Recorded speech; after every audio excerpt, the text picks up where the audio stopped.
C'est une énergie yang, c'est une énergie qui impulse, qui demande de se lancer, de se dépasser, d'oser, d'avancer, de prendre sa place, de faire preuve d'audace.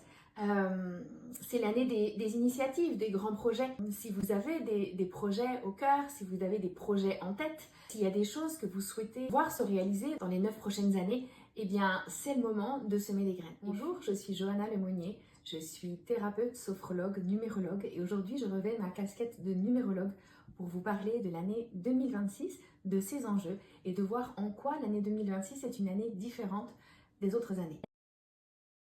La numérologie, c'est un outil de connaissance de soi absolument incroyable. Quand j'ai rencontré la numérologie, ça a été un grand waouh à l'intérieur de moi. J'ai compris tellement de choses dans mon fonctionnement, dans ma façon d'être. J'ai arrêté de me juger à certains endroits parce que j'ai compris que oui, ça c'était important pour moi. Et puis, ce qui est important aussi dans la numérologie, c'est d'aller voir les énergies collectives et les énergies plus personnelles. Cette année, donc on est en année 1, donc certes, ça va avoir une influence sur le collectif d'un point de vue universel, mais il y a aussi l'année personnelle qui va rentrer en ligne de compte et qui va accompagner chacun de nous, apporter aussi sa vibration. Et l'idée ensuite, c'est d'aller voir comment fonctionne, comment coexiste l'année universelle, donc les énergies collectives, et l'année personnelle, donc les énergies plus individuelles, et de voir comment elles fonctionnent ensemble, comment on peut les faire fonctionner ensemble, danser ensemble, pour que l'année soit bénéfique pour soi, de comprendre que c'est un chemin, que les énergies nous accompagnent, et que c'est grâce à cela, grâce à ces vibrations, si on en comprend l'essence, on peut aller vers autre chose, qu'on peut se permettre, en étant bien accompagné, on peut se permettre de se réaligner. Et ça, je crois que c'est vraiment indispensable. La numérologie, elle vient mettre du sens. Elle nous aide à mieux comprendre qui on est, comment on fonctionne. Et selon le cycle dans lequel on se trouve, selon l'année personnelle dans laquelle on est, ça permet aussi, en conscience, de pouvoir poser des bases solides, de pouvoir avancer, se structurer, organiser même sa pensée, savoir quand le moment est venu de se retirer, de se mettre en retrait pour revenir à soi. Parce que les énergies, elles servent à ça. Elles servent à nous accompagner pour nous aider à prendre le meilleur des chemins.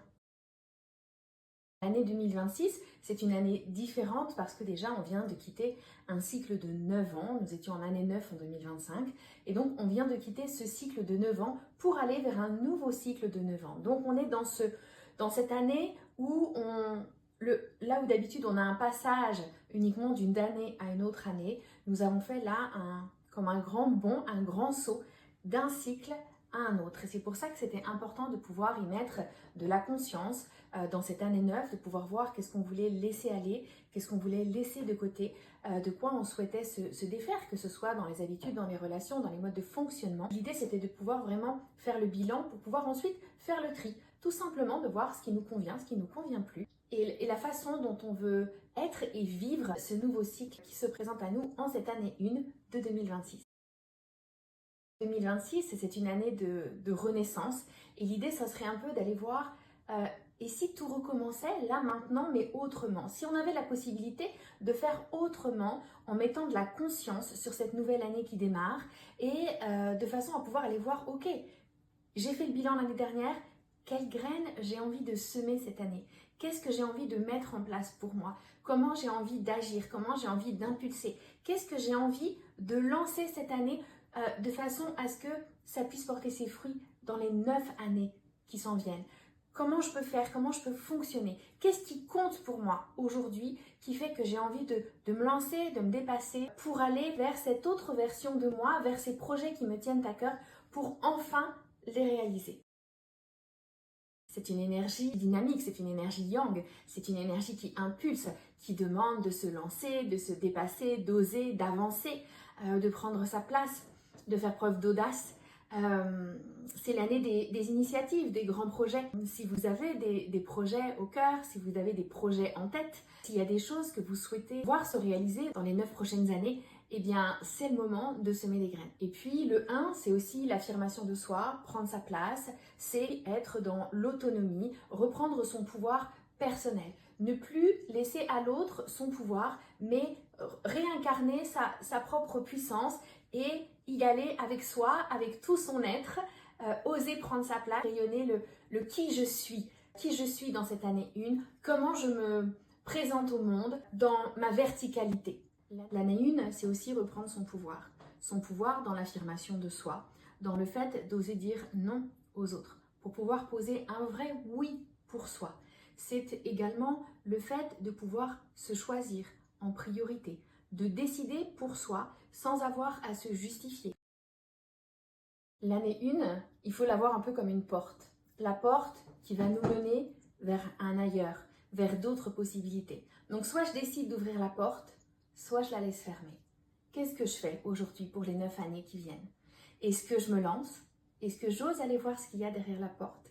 Est-ce que j'ose ouvrir cette porte, l'entrebâiller pour pouvoir aller concrétiser à un moment donné mes rêves, mes envies, mes projets, aller un peu plus vers moi?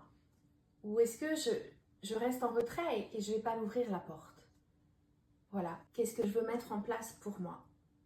Et quand on se pose cette question-là, eh ben, c'est important à un moment donné de dire ok, c'est ça que je veux mettre en place, je vais faire pour le mettre en place. Donc ça va demander de se mettre en action, de bouger, d'impulser, de se lancer, de se dépasser, d'activer le feu à l'intérieur de nous, d'oser aller un peu plus loin que ce qu'on aurait l'habitude de faire. Alors, c'est pas facile pour tout le monde d'oser, de se dépasser, de prendre sa place. Ça demande de l'introspection parfois, même si ça, c'est pas du 1. Ça demande d'aller chercher à l'intérieur. Et ça demande aussi de le faire avec douceur. Parce que ce qui compte, ce n'est pas la taille du pas. Ce qui compte, c'est de faire un pas.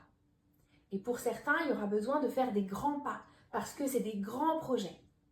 Et puis pour d'autres, il y aura besoin de faire un petit pas qui va amener davantage vers soi, qui va permettre de prendre sa place en douceur. Il n'y a pas besoin que ce soit tonitruant dans quelque chose de rapide, même si le 1 c'est une énergie rapide, ça peut aussi se faire. Et je suis persuadée de ça, la puissance elle peut exister à travers la douceur. Donc ce 1, bien sûr, il est là, bien sûr, il nous accompagne, mais déjà il faut qu'il coexiste avec vos énergies personnelles, mais il peut aussi se vivre soit de façon extrêmement déterminée, de l'audace et du dépassement de soi, donc vraiment quelqu'un qui va tout balayer sur son passage tellement il est en mode conquérant. Et puis il peut y avoir aussi pour d'autres personnes la vibration du 1 qui s'exprime différemment, avec des petits pas du quotidien qui font qu'il y a des petits challenges qui sont relevés et qui sont tout aussi estimables. Voilà. Et je crois que ça c'est important de le préciser parce que on entend beaucoup que l'énergie du 1 c'est tout ce que je viens de vous dire, c'est impulser, c'est se dépasser, c'est oser, etc. Et ça peut mettre de la pression. On peut se dire moi j'y arrive pas, c'est trop difficile, c'est trop challengeant. Le challenge il est là où on le met. Le curseur il est là où on le met. Et ça c'est important. Et puis un thème c'est vivant. Un thème ça ne parle pas que d'une année universelle, ça parle d'une année personnelle, ça parle d'un plan de vie, ça parle, voilà c'est du terme technique, mais du champ des expériences, des nombres de la personnalité. Il y a énormément de choses qui sont là dans un thème de numérologie qui viennent affiner les vibrations. Cette année 1, accueillez-la à l'intérieur de vous. Voyez comment elle résonne, voyez comment les mots-clés que j'ai pu vous partager là résonnent à l'intérieur de vous. Est-ce que ça vous challenge un peu? Beaucoup? Est-ce que ça vous fait peur? Ça vous bloque? Ça vous fige? Et essayez de placer le curseur, de voir comment vous pouvez vous aussi bénéficier de cette année 1 en faisant des petits pas par exemple.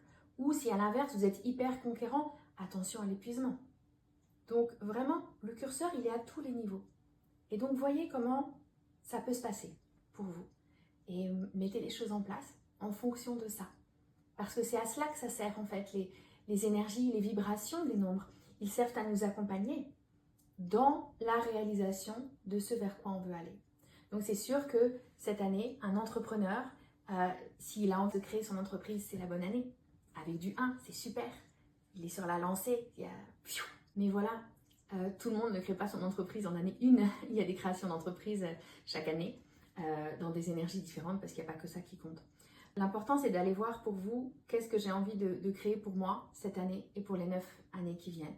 Qu'est-ce que j'ai envie de changer? De quoi j'ai souhaité me défaire en 2025 et à quoi je ferme vraiment la porte. c'est le moment de changer de paradigme. Il s'agit là en fait d'initier, de commencer quelque chose de nouveau et en quelque sorte c'est de planter une graine vibratoire avec dans cette graine toutes les vibrations de vos élans, de vos envies, de vos espoirs.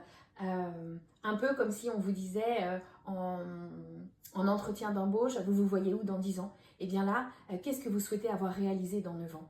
Il en est où votre vous de dans 9 ans? Comment il est? Comment il se sent? Qu'est-ce qu'il a vécu? Et à partir de cette vibration-là, ramenez-vous à maintenant, à aujourd'hui, à l'instant présent, à cette année 2026 et vibrez. Et vibrez cet état d'être de dans 9 ans et implantez cette vibration dans la graine que vous allez pouvoir semer en 2026. En conclusion, 2026, elle invite à redevenir acteur de sa vie, à définir ce qui est important pour moi, à reprendre sa place, à reprendre son pouvoir, à ne plus le laisser aux autres, à ne plus s'effacer, à rayonner qui je suis et à se demander en ce début d'année 2026 quelle personne je veux être. Et n'oubliez pas que tout commence par un premier pas, qu'il soit petit, qu'il soit grand, qu'il soit un pas de géant.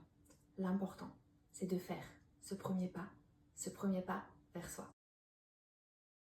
Je vous remercie pour votre attention, pour cette première véritable vidéo YouTube. Elle sera telle qu'elle sera, réalisée dans l'instant, avec un élan du cœur qui était là l'autre jour sur Instagram. Donc merci, ça me pousse aussi, moi également, à me dépasser en cette année 1, à aller un peu plus loin que ce que je pouvais viser et aller me rencontrer peut-être autrement sur YouTube, à partager différemment ce que je peux offrir à mon tour après tous les enseignements que j'ai reçus. N'hésitez pas à liker, à partager. Je sais plus trop ce qu'on dit d'autre aussi sur YouTube.